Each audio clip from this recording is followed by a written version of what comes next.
حبايبي السلام عليكم ورحمة الله وبركاته. عاملين ايه؟ يا رب دايما تكونوا بخير وعلى خير. طبعا الشتاء بقى طلع واكلات الشتاء تحفة. فالنهارده هنعمل مع بعض قرنبيط. نزلت كده ايه عند الخضر اللي عندنا، لقيت ايه واحدة كده حلوة زي ما احنا شايفين كده، لازم تبقى ايه مكبوسة كده في قلب بعضها عشان خاطر دي الحلوة يعني، ما تاخديش الدبلانة. زي ما احنا شايفين لونها ابيض شاهي اهو. هنقطعها مع بعض ونشوف هنعمل ايه. بصوا ده الظهر زي ما احنا شايفين، كل ورده بوردتها اهي. هنفصل كل ورده بوردتها، مش هنقطعها غير لما تتسلق. يعني احنا بس مجرد ان احنا هنفصص بس الفصوص دي كده. هوريكم زي ما احنا شايفين كده، هي كبيره بس انا مش هقطعها غير لما تتسلق عشان ما تتهريش. بصوا حبايبي، هنا بيبقى فيه قشره كده اللي هي ايه على يعني القشره دي لازم تتقشر كده عشان خاطر بتبقى ناشفه في الاكل اهي. دي بتتقشر كلها كده زي ما احنا شايفين كده،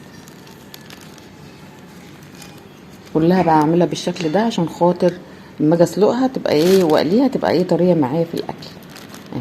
تتقشر كده قشره من على الوش. تعالوا بقى نخلل شويه قرنبيط بالمره واحنا واقفين كده. كده القرنبيطه بتاعتي كبيره عليا، فانا ايه هنخلل شويه قرنبيط. هنا انا حاطه هريسه شطه فلفل، وهنا حبه القرنبيط اللي انا عاملهم، وهنزل بميه سخنه على الهريسه.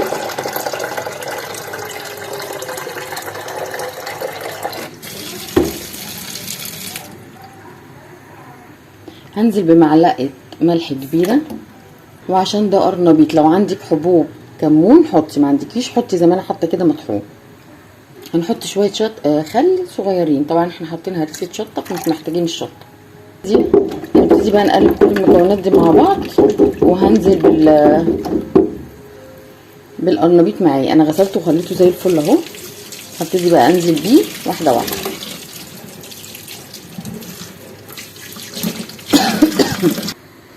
اهو القرنبيط بتاعي اهو. انا زودت ميه وزودت ملح، هسيبه بقى مع نفسه بقى ايه يستوي براحته يومين، والتالت ان شاء الله تاكلي منه. هنا انا معايا ميه اهي بتغلي عشان نسلق القرنبيط. طبعا احنا مش هنسلق القرنبيط 100%، لا طبعا لازم هنسيب فيه تكه كده علشان نعمل حساب التحمير. طبعا القرنبيط يبقى لازم الكمون، وهنزل بمعلقه ملح عشان القرنبيطه بتاعتي تبقى متحيقه. الميه غليت معايا اهي. هبتدي بقى انزل بوردات القرنبيط.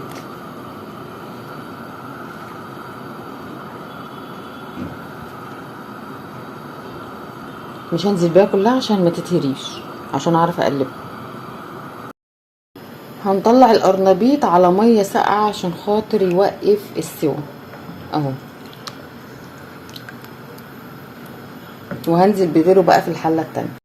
هنا انا عندي معلقه هريسه شطه، ما تحرقهاش قوي عشان لو عندك اطفال. عندي بيضتين هنزل بيهم في الخلاط بتاعي.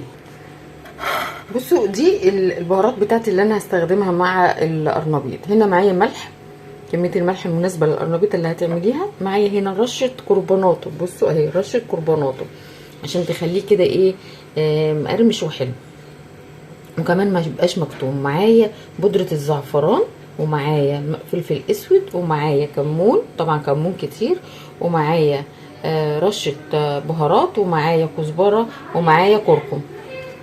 هنا بقى هبتدي اقلب كل البهارات دي كده في قلب بعض. هاخد منها معلقه على المقادير اللي في الخلاط.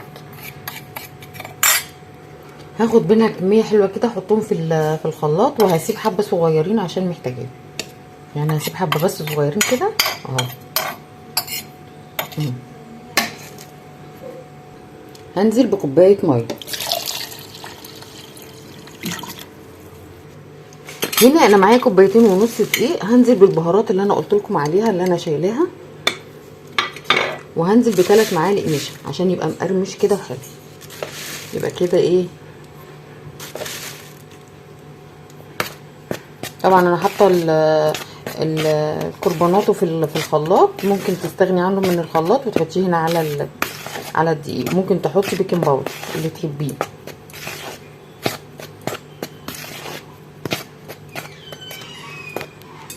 هاخد كوبايه من ده هشيلها كده على جنب.